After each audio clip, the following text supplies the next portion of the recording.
अस्सलाम वालेकुम नाज़रीन। प्रोग्राम आज हमारे के साथ आज बड़ा अहम प्रोग्राम है। आज मैं आपको बताऊंगा कि पाकिस्तान की जो बुनियादी चीज़ है जिसकी वजह से हमारे यहाँ माशरा या पाकिस्तान के लोग या पाकिस्तानी हम कहीं पे भी रहते हैं, क्यों आज तक हमारे ऊपर लोग इत्मीनान नहीं करते। कारोबार हम किसी के साथ करते हैं फिर भी इत्मीनान नहीं करते। आप देख लें कि इंपोर्ट एक्सपोर्ट का बिज़नेस देख लें, हमारे हुक्मरान देख लें, दूसरे ममालिक हमसे आगे निकल रहे हैं। वजह ये है, उसकी बुनियादी वजह जो है कि हम झूठ बहुत बोलते हैं। हर चीज़ में झूठ होता है। हमारे सियासतदान आज देख लें, वो आपको सब्ज़ बाग दिखा रहे, जो भी गवर्नमेंट में आ जाता है वो आके सब्ज़ बाग दिखाना शुरू कर देता है। जो भी गवर्नमेंट से चला जाता है वो अपनी तारीफ़ें शुरू कर देता है और जो नया आया होता है उसके बारे में वो बताना शुरू कर देता है। और पाकिस्तान का ये जो बेड़ा गर्क आज किया है ये झूठ ने किया है। आप गौर करें कि पाकिस्तान दिवालिया हो चुका है, मगर हमारे हुक्मरान हमारे लोग ये सब यही बता रहे हैं जो ऊपर बैठे हुए कि नहीं नहीं हम बड़े कामयाब जा रहे हैं, हम मुश्किल हालात से निकल चुके हैं, हमारे लिए अब कोई मुश्किल नहीं है। मगर ना कोई हमें कर्जा देता है, ना कोई हमें भीख देता है, ना हमें कोई मुंह लगाता है। इसकी वजह यही है कि हमने अपना इत्मीनान खो दिया। इत्मीनान एक ऐसी चीज़ है जब इंसान को खो देता है तो कोई उस पर इतबार नहीं करता। अच्छा, मैं एक अपने तजर्बे की वजह से आपको बता देता हूँ कि मेरा तल्लक बेशुमार लोगों के साथ है, मगर जहाँ मुसलमान मुल्क होगा, अपने लोग होंगे, वहाँ पे ये झूठ जो है वो इस तरह बोला जाता है। लोग नमाज भी पढ़ रहे हैं, कुरान भी पढ़ रहे हैं, तहज्जुद भी पढ़ रहे हैं, मगर झूठ बोल रहे हैं साथ। अब मुझे समझ ये नहीं आती कि उसी कुरान में लिखा हुआ है कि झूठ बोलना जो है गुनाह है। मैं आजकल भी एक जगह पे मौजूद हूँ, एक मुल्क में, और मैंने यहाँ भी देखा मुसलमान कंट्री है कि झूठ कसरत से बोला जाता है। बेफिक्र हो के झूठ बोलते हैं और ये समझते हैं कि अगले बंदे को हम बेवकूफ़ बना रहे हैं। ये समझते हैं कि हम अगर झूठ बोल के ये बताते जाएंगे ये नहीं वो नहीं। अब मेरे जैसा बंदा जो मीडिया का बंदा हो उसको गोली कराना इतना आसान नहीं है, लेकिन शराफत से खामोशी से बंदा कहता है यार क्या करे, वक्त तो गुजारे ना किसी तरह। होता ये है कि हम कोई मुआहदा करते हैं। मैंने एक बिज़नेस किया एक दफ़ा पाकिस्तान से, कपड़े का बिज़नेस था। एक दफ़ा कपड़ा ठीक आ गया, दूसरी दफ़ा बेड़ा गर्क, तीसरी दफ़ा उससे भी बेड़ा गर्क। जब उसको कहा गया फिर अच्छा फिर मानते भी नहीं। ये भी एक बड़ी खूबी हमारे में कि हम मानते भी नहीं कि हमारी कोई गलती है, हमारा कोई मसला है, हम वाकई हमने गलत काम किया है। नहीं जनाब, ये तो हुआ ही नहीं। मैं एक दफ़ा गया वहाँ पे, चिन्योर की बात है, ये पुरानी बात है 40-45 साल पहले की। तो मेरा एक दोस्त आया हुआ था सऊदी अरब से, तो हमने वो एक शौक़ पड़ा जूता खरीदने का खुस्सा, तो वो लेने गए उससे दुकान पे। तो वो हमें पूरा ना आया, एक नंबर कुछ छोटा था, कोई फ़र्क था। पहली दफ़ा ज़िंदगी में शौक़ पैदा हुआ और वो हमें खड़का के उसने वो जूता दे ही दिया। कहता है इसको तेल में भिगो दीजिएगा, सुबह तक ठीक हो जाएगा। वो एक हफ़्ता भिगो दिया, वो ठीक नहीं हुआ। और यही हालात आजकल मुसलमान ममालिक में बना हुआ है।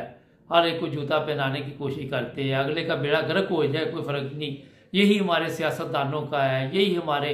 पिछले दिनों मैंने एक टेलर से कपड़े सिलवाने के लिए पाकिस्तान भिजवाए और मैंने उसको कहा कि ये डिज़ाइन बना दो, तो उसने कहा जनाब बना देते। और फिर वो डिज़ाइन गलत बना दिया। तो मैंने कहा ये क्यों बनाया? कहता बस वो मेरा दिल चाह रहा था कि मैं इस तरह बना देता जिस तरह हमें अच्छा लगता है। और फिर एक और उसने चक्कर दिया कि आपने अगर बैन सीधा कहा था तो फिर ये बनना था। तो मैंने कहा आपने मुझे बताया क्यों नहीं? ये छोटी छोटी चीज़ें मैं इसलिए बता रहा हूँ कि ये माशरे को खा गई, हमारे माशरे का बेड़ा गर्क कर दिया इन चीज़। ये नहीं कि हमारे सियासतदान ही है, हमारी पूरी कौम को इसलिए सजा मिल रही है। फिर वो गलती नहीं मानते, फिर वो कहते जनाब नहीं नहीं नहीं, वो समझते अगले बंदे को हम ठीक। अच्छा, ऐसे बंदों की मैं ज़िंदगी देखा वहीं खज्जल ख़राब होते रहते हैं, ना उनकी ज़िंदगी में कोई तब्दीली आती है। उनके साथ जो लोग थे तरक्की कर गए, कहीं के कहीं पहुँच गए, मगर उन लोगों ने तरक्की क्यों नहीं की? क्योंकि उन्होंने बुनियाद ही झूठ में रखी है। ये नहीं कि सारे ही, उसमें अच्छे लोग भी हैं जो सच भी बोलते हैं मगर पाकिस्तान में सच बोलना कितना बड़ा जुर्म है ये आपको भी बताइए। तो ये क्या वजह कि हमने हमारे जो हमारा मजहब है इस्लाम, उसने सबसे ज्यादा कहा कि झूठ नहीं बोलना, हम सबसे ज्यादा झूठ बोलते हैं। ये क्या वजह? कभी गौर तो करें। हर बंदे को हमारी कोशिश होती है गोली कराए, हर बंदे को हमारा होता है कि चक्कर दे दे किसी ना किसी तरह, चाहे उसका बेड़ा गर्क हो जाए, उसका बिजनेस हो खराब हो जाए, मगर हम कहते हैं अपने 200-400 के चक्कर में हम इसका बेड़ा गर्क कर। हमने सीखा इस तरह माशरे में, ये अब मैं आपको बताना चाहता हूं। अगर आज कौम को सजा मिल रही है तो इसी वजह से मिल रही है कि सिर्फ झूठ और झूठ और झूठ। आप चले जाए बाजार में, आप यूरोप के स्टोर में चले जाए, कीमत लिखी हुई है वहां पे, वो उस कीमत पे आपने वो चीज उठा लेनी है। आप अपने बाजार में चले जाए, आपको अपने बाजार पे इतमाद नहीं होगा, आप उसको कहेंगे ये कीमत ठीक नहीं है। उसने ठीक भी लिखी हो तो आप नहीं मानेंगे, आप फिर भी कहेंगे इसको कम करें। क्या वजह? यही वजह है कि इतमाद खो चुके हैं हम। पाकिस्तान के सियासतदान इतमाद खो चुके हैं, हमारी अवाम इतमाद खो चुकी है, हमारे जो भी इदारे वहां पे बैठे हुए हैं। आप किसी इदारे के पास चले जाएं किसी कोई काम करवाने के लिए, वहां भी आपको झूठ मिलेगा, वो भी ऐसा आपको सच नहीं बोलेगा। वो भी काम होने वाला होगा, उसको ये होगा कि मगरों इसको किसी से जान छुड़ा लो। तो नाज़रीन, ये नसूर बन चुका है हमारे माशरे और इसकी तरफ किसी की तवज्जो नहीं जाती। आप देखते हैं बंद कमरों में जी इजलास होते हैं, नताइज कुछ और निकलते हैं, बताया कोई जाता है वो हाथी के दांत दिखाने की और खाने की और वो वाला हिसाब चल रहा है। तो जब तक ये बुनियादी चीज़ जो है, आपको इल्म है कि नबी पाक सल्लल्लाहु अलैहि वसल्लम के पास से कोई शख्स आया और उसने बताया कि मेरे अंदर इतनी बुराइयां हैं, इतनी बुराइयां हैं, इतनी बुराइयां हैं, तो मैं सबसे पहले कौन सी बुराई छोड़ूं? कुछ इस तरह मिलता जुलता वाकया है। तो उन्होंने कहा कि आप झूठ छोड़ दें।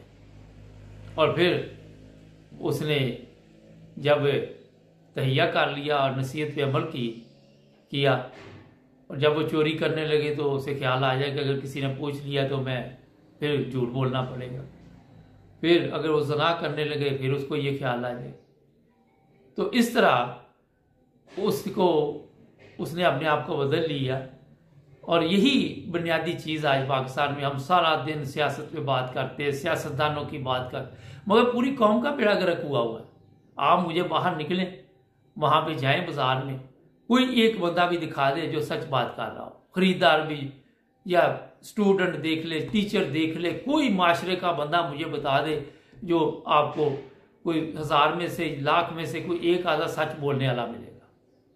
हर चीज में इसी तरह ही चल रहा है।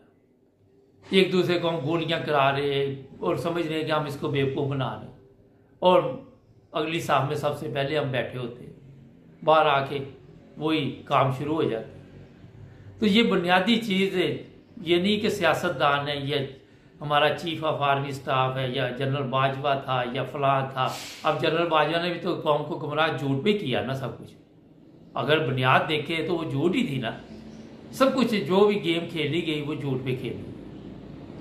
ये क्यों हम नहीं सीख पाए आई?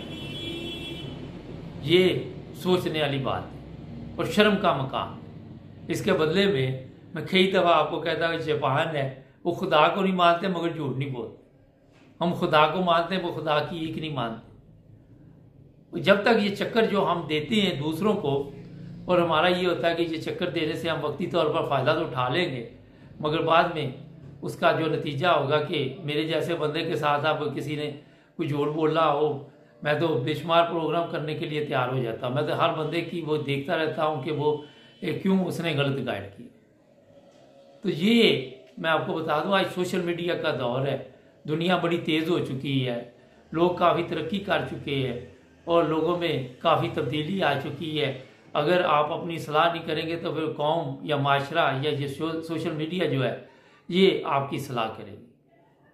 आज हमें ये सोचना होगा कि हमें जिस चीज़ ने भी नुकसान पहुँचाया क्या वाकई भी झूठ था, वाकई हमारी झूठी ये जो कहानियाँ थी उस वजह से आज कौम का बेड़ा गर्क हुआ है, मुल्क का बेड़ा गर्क हुआ है। अच्छा, ये नहीं कि फलां फिरके में लोग नहीं बोलते, फलां फिरके में, ये माशरा हमारा ऐसा पाकिस्तानी, उसमें सीखा ही ऐसे है, कसूर किसी का भी नहीं है, क्योंकि कोई मानता ही नहीं कसूर के मेरा कसूर है। तो ये मेरा ख्याल है कि आज का प्रोग्राम आपको पसंद आया होगा। जुड़े रहे हमारे साथ, हमारे चैनल को भी सब्सक्राइब कर लें।